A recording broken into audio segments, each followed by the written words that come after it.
ਦਰਸ਼ਕੋ break ਤੋਂ ਬਾਅਦ ਤੁਹਾਡਾ ਸਭ ਦਾ ਨਿੱਘਾ ਸਵਾਗਤ ਹੈ।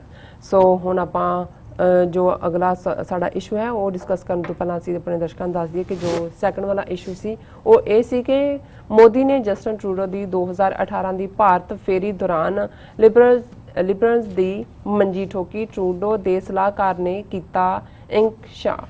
ਸੋ ਇਸ ਉੱਪਰ ਡਾਕਟਰ ਸਾਹਿਬ ਨੇ ਆਪਣੇ ਬਹੁਤ ਹੀ ਵਧੀਆ ਵਿਚਾਰ ਦਿੱਤੇ। ਆਈ ਹੋਪ ਤੁਹਾਨੂੰ ਸਾਰਿਆਂ ਨੂੰ ਪਸੰਦ ਆਏ ਹੋਣਗੇ। ਸੋ ਸਾਨੂੰ ਤੁਹਾਡੇ ਸਾਰਿਆਂ ਦੇ ਮੈਸੇਜ ਮਿਲ ਚੁੱਕੇ ਨੇ। ਅਸੀਂ ਥੋੜੇ ਹੀ ਪਲਾਂ ਵਿੱਚ ਇਹਨਾਂ ਨੂੰ ਤੁਹਾਡੇ ਨਾਲ ਸਾਂਝਾ ਕਰਨ ਜਾ ਰਹੇ ਹਾਂ। ਲਿਖਣ ਲਈ ਤੁਹਾਡਾ ਸਭ ਦਾ ਬਹੁਤ ਬਹੁਤ ਸ਼ੁਕਰੀਆ। ਸੋ ਅੱਜ ਦਾ ਜੋ ਥਰਡ ਵਾਲਾ ਅਹਿਮ ਇਸ਼ੂ ਹੈ ਉਸ ਉੱਪਰ ਆਪਾਂ ਡਾਕਟਰ ਸਾਹਿਬ ਕੋਲੋਂ ਉਹਨਾਂ ਦੇ ਵਿਚਾਰ ਸੁਣਦੇ ਹਾਂ। ਤੁਸੀਂ ਸਾਡੇ ਨਾਲ ਇਸੇ ਤਰ੍ਹਾਂ ਹੀ ਬਣੇ ਰਹਿਣਾ ਜੀ। ਡਾਕਟਰ ਸਾਹਿਬ ਕੀ ਕਹਿਣਾ ਚਾਹੋਗੇ? ਦੇਖੋ, ਜਿੱਥੇ ਇੱਕ ਪਾਸੇ ਭਾਰਤੀ ਹਕੂਮਤ ਆਪਣੀ ਕਮੀਨਗੀ ਥੋੜ ਦਿਲੀ ਔਰ ਬਿਲਕੁਲ ਨਫ਼ਰਤ ਪਾਕਿਸਤਾਨ ਪ੍ਰਤੀ ਉਸ ਦਾ ਇਜ਼ਹਾਰ ਕਰ ਰਹੀ ਹੈ, ਉੱਥੇ ਇੱਕ ਬੜੀ ਵੱਡੀ ਇਤਿਹਾਸਕ ਘਟਨਾ ਪਿਛਲੇ ਕੱਲ ਹੋਈ ਹੈ। ਔਰ ਬੇਸ਼ੱਕ ਜਦੋਂ ਅਸੀਂ ਗੁਰੂ ਨਾਨਕ ਸਾਹਿਬ ਦੇ 550 ਸਾਲਾ ਪ੍ਰਕਾਸ਼ ਪੁਰਬ ਸੈਲੀਬ੍ਰੇਸ਼ਨਸ ਦੀ ਗੱਲ ਕਰਦੇ ਹਾਂ, ਕਰਤਾਰਪੁਰ ਕੋਰੀਡੋਰ ਦੇ ਉੱਤੇ ਬਹੁਤ ਸਾਰਾ ਫੋਕਸ ਆਇਆ ਹੈ, ਰਾਈਟਲੀ ਸੋ, ਕਿਉਂਕਿ 72 ਸਾਲ ਦੀ ਅਰਦਾਸ ਪੂਰੀ ਹੋਣ ਜਾ ਰਹੀ ਹੈ। ਔਰ ਇਮਰਾਨ ਖਾਨ ਹਕੂਮਤ ਨੇ ਬੜੀ ਸਿੰਸੈਰਿਟੀ ਦੇ ਨਾਲ ਜਿਹੜਾ ਲਗਭਗ 80% ਤੋਂ ਜ਼ਿਆਦਾ ਕੰਮ ਉਸ ਦੇ ਉੱਤੇ ਮੁਕੰਮਲ ਕੀਤਾ। ਭਾਰਤ ਦੀ ਸਰਕਾਰ ਨੇ ਬੇਸ਼ੱਕ ਬਹੁਤ ਸਾਰੇ ਰੇੜਕੇ ਪਾਉਣ ਦੀ ਕੋਸ਼ਿਸ਼ ਕੀਤੀ, ਐਸੀਆਂ ਸ਼ਰਤਾਂ ਵੀ ਰੱਖੀਆਂ ਜਿਹੜੀਆਂ ਕਿਸੇ ਵੀ ਤਰ੍ਹਾਂ ਜਾਇਜ਼ ਨਹੀਂ ਸੀ, ਪਰ ਪਾਕਿਸਤਾਨ ਕੋਈ ਮੌਕਾ ਨਹੀਂ ਦੇਣਾ ਚਾਹੁੰਦਾ ਉਹਨਾਂ ਨੂੰ ਕਿ ਵੀ ਉਹ ਉਸ ਬਹਾਨੇ ਦੇ ਨਾਲ ਕਰਤਾਰਪੁਰ ਕੋਰੀਡੋਰ ਦੇ ਮੁੱਦੇ ਦੇ ਉੱਤੇ ਬੈਕ ਟਰੈਕ ਕਰਨ। ਪਰ ਨਾਲ ਦੀ ਨਾਲ ਜਿਹੜੀ ਘਟਨਾ ਇਤਿਹਾਸਕ ਔਰ ਇਹ 72 ਸਾਲ ਬਾਅਦ ਪਹਿਲੀ ਵਾਰ ਵਾਪਰਿਆ ਕਿ ਔਰ ਇਸ ਦੇ ਨਾਲ ਗੁਰੂ ਨਾਨਕ ਸਾਹਿਬ ਦੇ 550 ਸਾਲਾ ਪ੍ਰਕਾਸ਼ ਪੁਰਬ ਦੇ ਸਮਾਗਮਾਂ ਦਾ ਆਗਾਜ਼ ਵੀ ਹੋ ਗਿਆ, ਸ਼ੁਰੂਆਤ ਵੀ ਹੋਈ ਹੈ। So nice. ਕਿਉਂਕਿ ਸ਼੍ਰੋਮਣੀ ਗੁਰਦੁਆਰਾ ਪ੍ਰਬੰਧਕ ਕਮੇਟੀ ਜਿਹੜੀ ਕਿ ਇਹਨਾਂ ਦਾ ਹੀ ਐਕਸਟੈਂਸ਼ਨ ਹੈ, ਇੰਡੀਅਨ ਏਜੰਸੀਆਂ ਦੀ ਬਣ ਗਈ, ਬਾਦਲਾਂ ਦੀ ਜਾਂ ਦੂਜੇ, ਉਹ ਕਿਸੇ ਨਾ ਕਿਸੇ ਬਹਾਨੇ ਨਾਲ, ਕਿਉਂਕਿ ਜਦੋਂ ਪਾਕਿਸਤਾਨ ਸਿੱਖ ਗੁਰਦੁਆਰਾ ਪ੍ਰਬੰਧਕ ਕਮੇਟੀ ਵੀ ਹੋਂਦ ਚ ਆਈ, ਕਿੰਨੇ ਸਾਲ ਸ਼੍ਰੋਮਣੀ ਕਮੇਟੀ ਨੇ ਜਥੇ ਨਹੀਂ ਸੀ ਭੇਜੇ ਕਿ ਨਹੀਂ ਜੀ ਉਹਨਾਂ ਗੁਰਦੁਆਰਿਆਂ ਦੇ ਉੱਤੇ ਸਾਡਾ ਕੰਟਰੋਲ ਹੋਣਾ ਚਾਹੀਦਾ। ਲੇਕਿਨ ਕਿਉਂਕਿ ਦਿੱਲੀ ਦੇ ਵਿੱਚ ਸਰ ਪਰਮਜੀਤ ਸਿੰਘ ਸਰਨਾ ਔਰ ਦੂਸਰੀਆਂ ਧਿਰਾਂ, ਪੰਜਾਬ ਦੇ ਵਿੱਚ ਖਾਲੜਾ ਮਿਸ਼ਨ ਕਮੇਟੀ ਜਾਂ ਭਾਈ ਮਰਦਾਨਾ ਜਿਹਦੇ ਨਾਂ ਦੇ ਉੱਤੇ ਇੱਕ ਸੁਸਾਇਟੀ ਹੈ, ਉਹਨਾਂ ਨੇ ਜਥੇ ਭੇਜਣੇ ਸ਼ੁਰੂ ਕਰ ਦਿੱਤੇ। ਔਰ ਕੁਝ ਸਾਲਾਂ ਬਾਅਦ ਸ਼੍ਰੋਮਣੀ ਕਮੇਟੀ ਨੂੰ ਲੱਗਾ ਕਿ ਇਹ ਤਾਂ ਸਾਡੇ ਬਿਨਾਂ ਵੀ ਸਿੱਖ ਜਾ ਰਹੇ ਨੇ, ਇਵੈਂਚੁਅਲੀ ਉਹਨਾਂ ਨੇ ਵੀ ਜਥੇ ਭੇਜਣੇ ਸ਼ੁਰੂ ਕੀਤੇ। ਹੁਣ ਕਿਉਂਕਿ 550 ਸਾਲਾਂ ਨੂੰ ਲੈ ਕੇ ਬਹੁਤ ਸਾਰੇ ਦੁਨੀਆ ਭਰ ਦੇ ਵਿੱਚ ਫੰਕਸ਼ਨ ਉਲੀਕੇ ਗਏ ਨੇ, ਪਰ ਭਾਰਤੀ ਹਕੂਮਤ, ਉਹਨਾਂ ਦੀ ਸਟੇਟ RSS ਆਪਣੀਆਂ ਐਮਬੈਸੀਆਂ, ਕੌਂਸਲੇਟਾਂ ਰਾਹੀਂ ਬਾਹਰ ਵੀ ਇੰਟਰਫੀਅਰ ਕਰਨ ਦੀ ਕੋਸ਼ਿਸ਼ ਕਰ ਰਹੀ ਹੈ। ਉੱਥੇ ਵੀ ਜਿਹੜੀ ਚੀਜ਼ ਅਕਾਲੀ ਦਲ ਜਾਂ ਸ਼੍ਰੋਮਣੀ ਕਮੇਟੀ ਦੇ ਅੰਗੂਠੇ ਥੱਲੇ ਹੁੰਦੀ ਹੈ, ਜ਼ਾਹਰ ਹੈ ਉੱਥੋਂ ਪ੍ਰੋ ਇੰਡੀਆ ਵਾਈਬਸ ਤਾਂ ਨਿਕਲ ਸਕਦੀਆਂ, ਪ੍ਰੋ ਸਿੱਖ ਜਾਂ ਪ੍ਰੋ ਆਜ਼ਾਦੀ ਪਾਕਿਸਤਾਨ ਤਾਂ ਦੂਰ ਦੀ ਗੱਲ, ਉਹਨਾਂ ਦੀ ਕੋਈ ਪੋਸੀਬਿਲਿਟੀ ਨਹੀਂ ਹੈ। ਔਰ ਹੁਣ ਵੀ ਕਿਉਂਕਿ ਨਗਰ ਕੀਰਤਨ ਲਫ਼ਜ਼ ਅਸੀਂ ਇਸਤੇਮਾਲ ਕਰਦੇ ਹਾਂ, ਜਿਹੜਾ ਕਦੇ ਜਲੂਸ ਕਿਹਾ ਜਾਂਦਾ ਸੀ ਜਿਹਨੂੰ, ਤੁਹਾਡਾ ਜਲਾਓ ਤਾਕਤ, ਉਹ ਨਗਰ ਕੀਰਤਨ ਰਿਲੀਜੀਅਸ ਪ੍ਰੋਸੈਸ਼ਨ ਹੁੰਦਾ ਹੈ, ਮਜ਼ਹਬੀ ਜਿਹੜਾ ਹੈ ਉਹ ਮਾਰਚ ਹੈ, ਜਿਹੜਾ ਕਿ ਗੁਰੂ ਗ੍ਰੰਥ ਸਾਹਿਬ ਜਿਹੜੇ ਸਾਡੇ ਇਟਰਨਲ ਗੁਰੂ ਨੇ ਉਹਨਾਂ ਦੀ ਅਗਵਾਈ ਦੇ ਵਿੱਚ, ਰਹਿਨੁਮਾਈ ਦੇ ਵਿੱਚ ਹੁੰਦਾ ਹੈ। ਔਰ ਸਿੱਖ ਨਗਰ ਕੀਰਤਨ ਦੀ, ਜਲੂਸ ਦੀ ਆਪਣੀ ਸ਼ਾਨੋ ਸ਼ੌਕਤ ਹੁੰਦੀ ਹੈ। ਉਹਦੇ ਵਿੱਚ 5 ਪਿਆਰੇ ਜਿਹੜੇ ਕਿਰਪਾਨਾਂ ਦੇ ਨਾਲ, ਨੰਗੀਆਂ ਕਿਰਪਾਨਾਂ ਜਿਹਨੂੰ ਅਸੀਂ ਸ੍ਰੀ ਸਾਹਿਬ ਕਹਿੰਦੇ ਹਾਂ, ਉਹ ਗੁਰੂ ਗ੍ਰੰਥ ਸਾਹਿਬ ਦੀ ਤਾਬਿਆ ਹੁੰਦੇ ਨੇ। ਔਰ ਬਾਜੇ ਗਾਜੇ ਦੇ ਨਾਲ ਜਿਹੜਾ ਉਸ ਦੀ ਸ਼ੁਰੂਆਤ ਹੁੰਦੀ ਹੈ।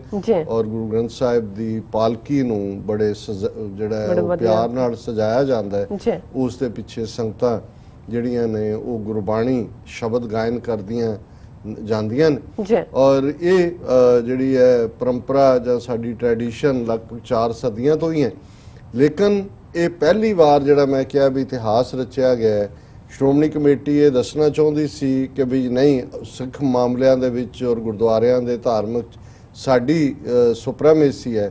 ਔਰ ਉਹਨਾਂ ਨੇ ਇਹ ਮੰਗ ਰੱਖ ਦਿੱਤੀ ਪਾਕਿਸਤਾਨ ਦੀ ਹਕੂਮਤ ਨੂੰ ਆਪਣੇ ਫੋਰਨ ਮਿਨਿਸਟਰੀ ਰਾਹੀਂ ਕਿ ਜੀ ਸਾਨੂੰ ਨਗਰ ਕੀਰਤਨ ਨਨਕਾਣਾ ਸਾਹਿਬ ਤੋਂ ਕੱਢਣ ਦੀ ਇਜਾਜ਼ਤ ਦਿੱਤੀ ਜਾਏ, ਇੰਟਰਨੈਸ਼ਨਲ ਨਗਰ ਕੀਰਤਨ, ਕਿ ਨਨਕਾਣਾ ਸਾਹਿਬ ਤੋਂ ਉਸ ਦੀ ਸ਼ੁਰੂਆਤ ਹੋਏ ਔਰ ਉਹ ਫਿਰ ਅੰਮ੍ਰਿਤਸਰ ਆਏ।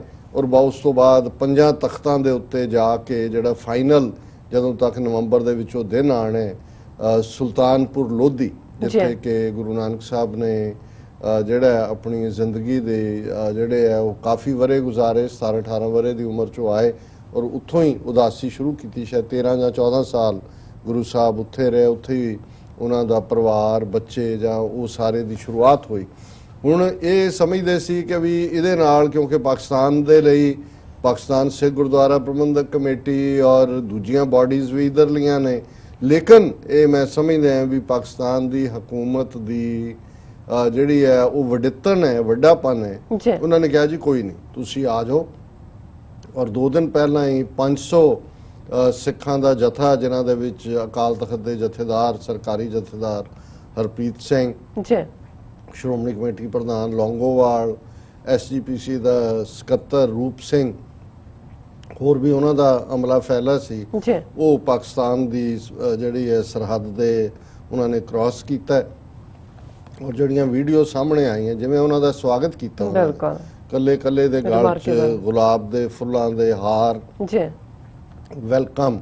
ਔਰ ਉਹਨਾਂ ਨੇ ਉੱਥੋਂ ਜਿਹੜੀ ਨਗਰ ਕੀਰਤਨ ਦੀ ਸ਼ੁਰੂਆਤ ਹੋਈ। ਅੱਜ ਉਹ ਨਗਰ ਕੀਰਤਨ ਉੱਥੋਂ 500 ਤਾਂ ਜਿਹੜੇ ਗਏ ਸੀ ਵਾਪਸ ਤਾਂ ਉਹਨੇ ਨਹੀਂ ਆਣਾ ਸੀ, ਪਰ ਜਿਉਂ ਹੀ ਇਹ ਖਬਰ ਪਾਕਿਸਤਾਨ ਦੇ ਵਿੱਚ ਪਹੁੰਚੀ ਸਿੱਖ ਬਰਾਦਰੀ ਦੇ ਵਿੱਚ ਕਿ ਨਨਕਾਣਾ ਸਾਹਿਬ ਤੋਂ ਨਗਰ ਕੀਰਤਨ ਸ਼ੁਰੂ ਹੋ ਰਿਹਾ ਹੈ, ਹਜ਼ਾਰਾਂ ਦੀ ਗਿਣਤੀ 'ਚ ਸਿੱਖ ਸੰਗਤਾਂ, ਕੱਲੇ ਨਨਕਾਣਾ ਸਾਹਿਬ ਟਾਊਨ 'ਚ ਵੀ ਹੁਣ 400-500 ਸਿੱਖ ਪਰਿਵਾਰ ਨੇ, ਸਿੰਧ ਤੋਂ, ਖੈਬਰ ਪਖਤੂਨਖਵਾ ਤੋਂ, ਬਲੋਚਿਸਤਾਨ, ਹਜ਼ਾਰਾਂ ਦੀ ਗਿਣਤੀ 'ਚ ਸਿੱਖ ਸੰਗਤਾਂ ਪਹੁੰਚੀਆਂ ਔਰ ਉੱਥੋਂ ਬੜੀ ਸ਼ਾਨੋ ਸ਼ੌਕਤ ਦੇ ਨਾਲ ਨਗਰ ਕੀਰਤਨ, ਦਰਸ਼ਕ ਸਕਰੀਨ ਦੇ ਉੱਤੇ ਉਹ ਪਿਕਚਰਸ ਦੇਖ ਸਕਦੇ ਨੇ ਕਿ ਕਿਵੇਂ ਉਹ ਨਗਰ ਕੀਰਤਨ ਨਨਕਾਣਾ ਸਾਹਿਬ ਤੋਂ ਲਾਹੌਰ ਔਰ ਲਾਹੌਰ ਤੋਂ ਜਿਹੜਾ ਹੈ ਉਹ ਅਟਾਰੀ ਰਾਹੀਂ ਅੰਮ੍ਰਿਤਸਰ ਸ਼ਹਿਰ ਦੇ ਅੰਦਰ ਦਾਖਲ ਹੋਇਆ ਔਰ ਹੁਣ ਉਹਦੇ ਅੱਗੇ ਜਿਹੜਾ ਹੈ ਉਹ ਰਾਊਟ ਚੱਲੇਗਾ।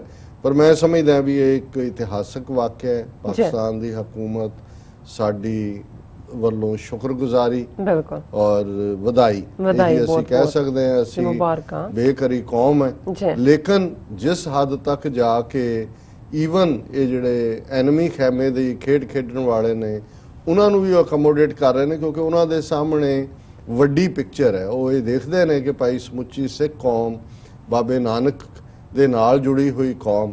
ਔਰ ਜਿਵੇਂ ਜਦੋਂ ਕੋਈ ਵੀ ਸਾਡਾ ਪਾਕਿਸਤਾਨੀ ਭਰਾ ਗੱਲ ਕਰਦਾ ਤਾਂ ਉਹ ਸ਼ੁਰੂ ਇੱਥੋਂ ਕਰਦਾ, ਬਾਬਾ ਨਾਨਕ ਤੁਹਾਡਾ ਤਾਂ ਨਹੀਂ ਇਕੱਲਾ, ਸਾਡਾ ਵੀ ਬਾਬਾ ਹੈ, ਸਾਡੀ ਵੀ ਸਰਕਾਰ ਨੇ, ਸਾਡੇ ਵੀ ਉਹ ਜਿਹੜੇ ਨੇ ਉਹ ਵਲੀ ਨੇ। ਸੋ ਇਹ ਤੁਹਾਨੂੰ ਇੱਕ ਫਖਰ ਦਿੰਦਾ ਹੈ ਕਿ ਭਾਈ ਕਿਵੇਂ ਓਨ ਕੀਤਾ ਜਾਂਦਾ ਹੈ।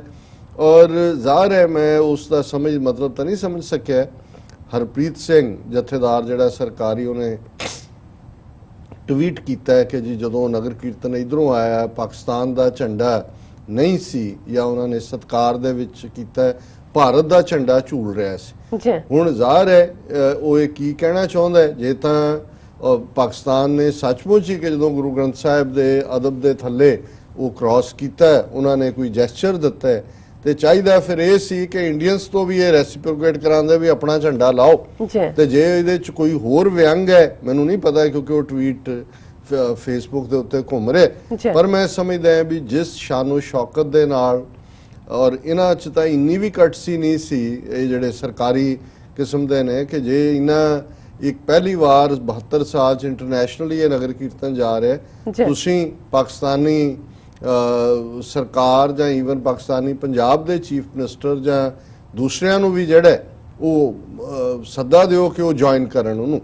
ਹਾਲਾਂਕਿ ਔਕਾਫ ਬੋਰਡ ਔਰ ਉਹਨਾਂ ਨੇ ਅੰਦਰ ਕੁਛ ਉਹਦੇ ਚ ਰੁਕਾਵਟਾਂ ਆ ਰਹੀਆਂ ਸੀ, ਉਹਨਾਂ ਨੇ ਮੀਟਿੰਗ ਕਰਕੇ ਕਿਹਾ ਨਹੀਂ ਜਿਵੇਂ ਤੁਸੀਂ ਚਾਹੁੰਦੇ ਹੋ ਇਸ ਨੂੰ ਕਰੋ ਤੁਸੀਂ ਇਹਨੂੰ। ਔਰ ਉਹਨਾਂ ਨੇ ਉੱਥੇ 2 ਦਿਨ 3 ਦਿਨ ਜਿਵੇਂ ਸਿਕਿਉਰਿਟੀ ਕਵਰ ਥਰੋ ਕੀਤਾ ਦੁਆਲੇ, ਉਹ ਸਾਰੀ ਰਾਤ ਜਾਗਦੇ ਰਹਿੰਦੇ ਨੇ, ਕਿਉਂਕਿ ਉਹਨਾਂ ਦਾ ਕੰਸਰਨ ਹੁੰਦਾ ਹੈ ਕਿ ਹਰ ਸਿੱਖ ਜਿਹੜਾ ਆਇਆ ਉਹ ਸੇਫਲੀ ਵਾਪਸ ਜਾਏ। ਸੋ ਮੈਂ ਸਮਝਦਾ ਵੀ ਇਹ ਇੱਕ ਹਿਸਟੋਰੀਕਲ ਦਿਨ ਬਣਿਆ ਕਿ 72 ਸਾਲ 'ਚ ਪਹਿਲੀ ਵਾਰ ਉਸ ਨਨਕਾਣਾ ਸਾਹਿਬ ਦੀ ਚਰਨ ਧੂੜ ਨੂੰ ਲੈ ਕੇ ਜਿਹੜੇ ਸਿੱਖ ਇੱਧਰੋਂ ਗਏ ਔਰ ਉੱਥੇ ਵੀ ਸਿੱਖ ਸੰਗਤ ਨੇ ਜੁਆਇਨ ਕੀਤਾ। ਪਾਕਿਸਤਾਨ ਦੇ ਸਿੱਖ ਅੱਜ ਕਿੰਨੇ ਵੱਡੇ ਭਾਗਾਂ ਵਾਲੇ ਨੇ, ਔਰ ਇੱਕ ਪਾਸੇ ਤਾਂ ਸਾਡਾ ਮੱਕਾ ਮਦੀਨਾ ਨਨਕਾਣਾ ਸਾਹਿਬ ਕਰਤਾਰਪੁਰ ਸਾਹਿਬ ਪਾਕਿਸਤਾਨ ਦੀ ਸਰਜ਼ਮੀਨ ਤੇ ਨੇ, ਪਰ ਉਹਨਾਂ ਨੂੰ ਇਹ ਮੌਕਾ ਮਿਲ ਰਿਹਾ ਹੈ ਕਿ ਜਦੋਂ ਇਹ ਸਾਰੇ ਸਾਲ ਦੇ ਵਿੱਚ ਆਉਣ ਵਾਲੇ ਪੀਰੀਅਡ 'ਚ ਲੱਖਾਂ ਦੀ ਗਿਣਤੀ ਸਿੱਖ ਸੰਗਤਾਂ, ਮਿਨੀਮਮ 50,000 ਤਾਂ ਉਸ ਮੌਕੇ ਦੇ ਉੱਤੇ ਜਿਵੇਂ ਟੈਂਟ ਸਿਟੀ ਨਨਕਾਣਾ ਸਾਹਿਬ 'ਚ ਬਣਾਈ ਜਾ ਰਹੀ ਹੈ ਔਰ ਪਿਛਲੇ ਦਿਨਾਂ 'ਚ ਮਿਸਟਰ ਸ਼ੇਖ ਜਿਹੜੇ ਔਕਾਫ ਬੋਰਡ ਦੇ ਮੈਂਬਰ ਵੀ ਰਹੇ, ਉਹਨਾਂ ਨੇ ਕਿਹਾ ਕਿ ਜੀ ਲਾਹੌਰ ਦੇ ਜਿਹੜਾ ਹੈ ਉਹ ਨਨਕਾਣਾ ਸਾਹਿਬ ਦੇ ਸਾਰੇ ਘਰਾਂ ਦੇ ਦਰਵਾਜ਼ੇ ਖੁੱਲੇ ਹੋਣਗੇ, ਜਿਹੜੇ ਖੁੱਲੀਆਂ ਬਾਹਾਂ ਨਾਲ ਸਿੱਖਾਂ ਨੂੰ ਵੈਲਕਮ ਕਰਨਗੇ। ਪਰ ਅਸੀਂ ਵੱਡੇ ਪੈਮਾਨੇ ਤੇ ਉਹਨਾਂ ਨੇ ਕਿਹਾ ਜੀ ਆਲਰੇਡੀ ਲਾਹੌਰ ਦੇ ਸਾਰੇ ਹੋਟਲ ਔਰ ਦੂਸਰੇ ਵੀ ਬੁੱਕ ਕਰ ਲਏ ਨੇ, ਔਰ ਖਾਸ ਤੌਰ ਤੇ ਜਿਵੇਂ ਲਾਹੌਰ ਤੋਂ ਨਨਕਾਣਾ ਸਾਹਿਬ ਤੱਕ ਦਾ ਸਫ਼ਰ ਜਿਹੜੀ ਇੱਕ ਰੋਡ ਜਿਹੜੀ ਕਿ 35 ਮਿੰਟ ਚ ਲੈ ਜਾਂਦੇ, ਉਹਨਾਂ ਨੇ ਕਿਹਾ ਜਿੱਥੇ 4-5 ਘੰਟੇ ਲੱਗਦੇ ਸੀ, ਸਟੇਟ ਆਫ ਦਾ ਆਰਟ ਸਾਰੀ ਫੈਸਿਲਿਟੀਜ਼ ਉਹਨਾਂ ਨੇ ਕ੍ਰੀਏਟ ਕੀਤੀਆਂ।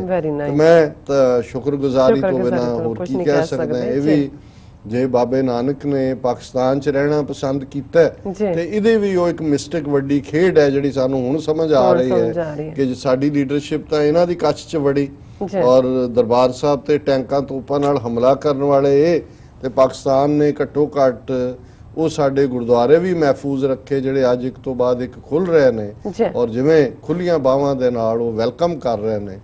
ਇਸ ਦੇ ਲਈ ਜਿਹੜਾ ਕੋਈ ਲਫ਼ਜ਼ ਨਹੀਂ ਹੈ। ਜੀ ਰਾਜ ਸਾਹਿਬ ਤੁਹਾਡਾ ਬਹੁਤ ਬਹੁਤ ਸ਼ੁਕਰੀਆ, ਤੁਸੀਂ ਥਰਡ ਵਾਲਾ ਇਸ਼ੂ ਸਾਡੇ ਦਰਸ਼ਕਾਂ ਨਾਲ ਸਾਂਝਾ ਕੀਤਾ। ਹੁਣ ਆਪਾਂ ਆਪਣੇ ਦਰਸ਼ਕਾਂ ਨਾਲ ਜੋ ਫੇਸਬੁੱਕ ਮੈਸੇਜ ਨੇ ਉਹ ਸਾਂਝੇ ਕਰਨ ਜਾ ਰਹੇ ਹਾਂ। ਅਸੀਂ ਸਭ ਦਾ ਬਹੁਤ ਬਹੁਤ ਸ਼ੁਕਰੀਆ ਕਰਦੇ ਹਾਂ। ਸੋ ਪਹਿਲਾਂ ਤੇ ਸਾਂਝੀ ਫਤਿਹ ਬੁਲਾਉਂਦੇ ਹਾਂ। ਵਾਹਿਗੁਰੂ ਜੀ ਕਾ ਖਾਲਸਾ, ਵਾਹਿਗੁਰੂ ਜੀ ਕੀ ਫਤਿਹ ਐਂਡ ਅਸਲਾਮ ਵਾਲੇਕਮ। ਐਂਡ ਆਰਿਫ ਸਾਹਿਬ ਲਿਖਦੇ ਨੇ, ਚੀਓ ਡਾਕਟਰ ਸਾਹਿਬ ਤੁਹਾਡੀਆਂ ਸੱਚੀ ਆਈ ਥਿੰਕ ਤੁਹਾਡੀਆਂ ਸੱਚੀਆਂ ਗੱਲਾਂ ਦਿਲ ਨੂੰ ਜਿੱਤ ਲੈਂਦੀਆਂ ਨੇ। ਸ਼ਾਹਿਦ ਮਹਿਮੂਦ ਜੀ ਲਿਖਦੇ ਨੇ, large number of Pakistani viewers are connect with SOS। Sayyid Humayun Bashir Sahab likhde ne, it is prime time for minorities in India to increase pressure on Indian policymakers when Kashmir issue is becoming hotter and uglier। So Sayyid Humayun ji फिर दोबारा सानू लिखते ने, किरपान दा वेला आ doctor साहब। So कि भी ये हुण ताकत दे नाल ही तुसीं इन्हां दी गुलामी चों छुटकारा पा सकदे हो। बिल्कुल।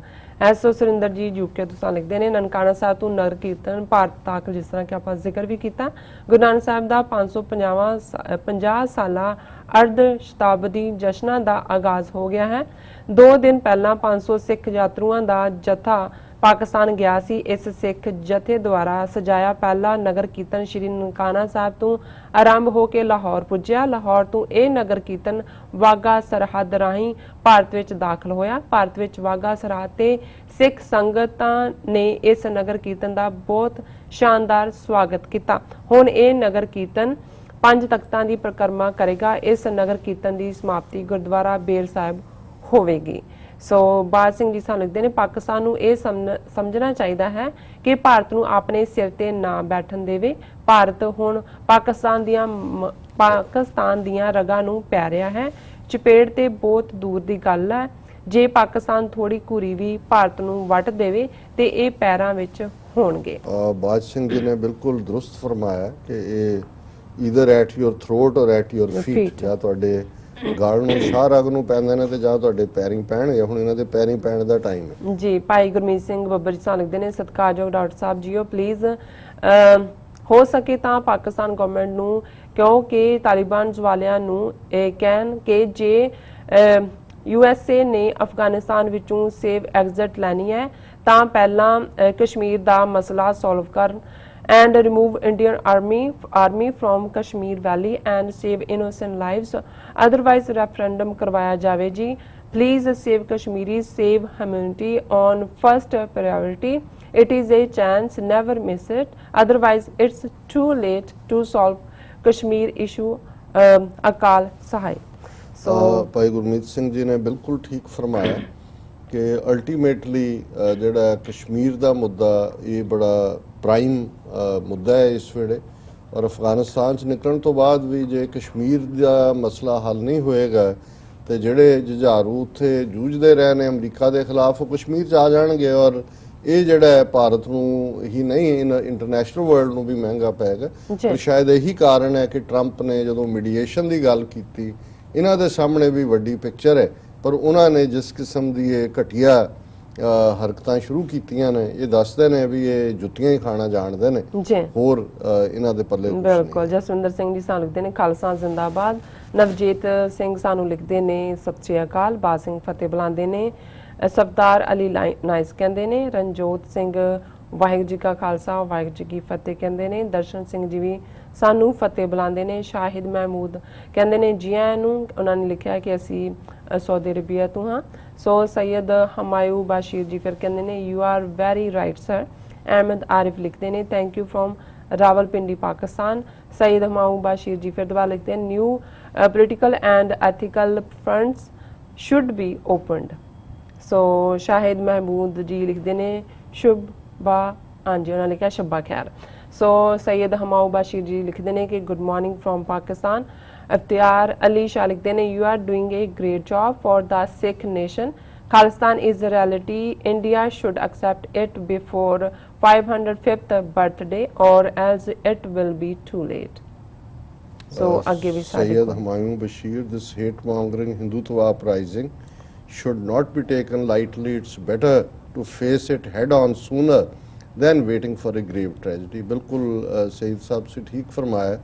इसलिए ਅਸੀਂ इमरान खान साहब ਨੂੰ ਕਿਹਾ ਕਿ enough is enough। जी स्कॉलर कुरत उल आइन लिखते हैं your analysis are just like apple of eyes. बहुत बहुत शुक्रिया कुरत साहब।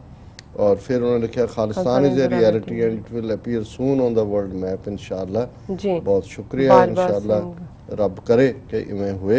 जी बाजवा सिंह बलजीत लिखते हैं सत श्री अकाल वेरी नाइस प्रोग्राम। एंड फिर उन्होंने लिखा message scholar Qurat ul Ain a wow doctor sahab, हाँ जी well done great analysis. And Dharminder Devgan ਨੇ ਲਿਖਿਆ, ਉਹਨਾਂ ਨੇ ਸਾਨੂੰ ਫਤਿਹ ਬੁਲਾਈ ਹੈ। ਕੁਲਦੀਪ ਸਿੰਘ ਜੀ ਵਾਹਿਗੁਰੂ ਜੀ ਕਹਿੰਦੇ ਨੇ, ਅਮਰਜੀਤ ਸੰਧੂ ਜੀ ਵੀ ਸਾਨੂੰ ਫਤਿਹ ਬੁਲਾਉਂਦੇ ਨੇ। ਐਂਡ ਦਰਸ਼ਨ ਸਿੰਘ ਜੀ ਫਿਰ ਦੁਬਾਰਾ ਸਾਨੂੰ ਫਤਿਹ ਬੁਲਾਉਂਦੇ ਨੇ। ਸੁਖਜੀਤ ਸਿੰਘ ਜੀ ਲਿਖਦੇ ਨੇ ਡਾਕਟਰ ਸਾਹਿਬ ਅਤੇ ਭੈਣ ਨੀਲਮ ਕੌਰ ਜੀ ਨੂੰ ਖਾਲਿਸਤਾਨ ਵਿੱਚ ਉਵੇਂ ਇਹ ਯਾਦ ਕੀਤਾ ਜਾਵੇਗਾ ਜਿਵੇਂ ਇਜ਼ਰਾਈਲ ਵਿੱਚ ਹਰਜਲ ਥਿਓਡੋਰ ਅਤੇ ਗੋਲਡਾ ਮੀਰ ਨੂੰ ਯਾਦ ਕੀਤਾ। ਹਾਂਜੀ ਗੋਲਡ ਮੀਰ ਨੂੰ ਯਾਦ ਕੀਤਾ ਜਾਂਦਾ ਹੈ। ਸੁਰਜੀਤ ਸਿੰਘ ਜੀ ਤੁਸੀਂ ਹਮੇਸ਼ਾ ਹੀ ਸਾਨੂੰ ਵਡਿਆਉਂਦੇ ਹੋ, ਤੁਹਾਡਾ ਬਹੁਤ ਬਹੁਤ ਸ਼ੁਕਰੀਆ।